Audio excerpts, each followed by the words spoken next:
Bakal miliki bayi perempuan, Amar Zoni ucap syukur hingga beri pesan ke Irish Bella. Aktor Amar Zoni ucap syukur bakal miliki anak kedua berjenis kelamin perempuan. Jenis kelamin anak keduanya dengan Irish Bella baru diketahui usai acara gender reveal. Irish Bella sengaja menyembunyikan jenis kelamin anaknya dari Amar dan baru mengumumkannya di usia kehamilan 4 bulan. Menurut Amar, kejutan dari sang istri ini memang berhasil.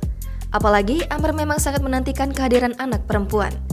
Sehingga kini ia sangat bahagia ketika tahu di acara gender reveal. Untuk itu, Amar sekaligus memberikan pesan untuk sang istri agar menjaga kehamilannya dengan baik. Anak perempuan ini ternyata sangat dinantikan oleh Amar Zoni karena sebelumnya sempat kehilangan. Calon buah hati sebelumnya meninggal di dalam kandungan pada 2 tahun silam. Seperti diketahui, Amar Zoni dan Irish Bella menikah pada 28 April 2019. Dari pernikahan itu, sang aktris sempat mengandung bayi kembar yang kemudian meninggal di dalam kandungan di usia 6 bulan. Selang beberapa waktu, Irish kembali diberi anugerah kehamilan lagi.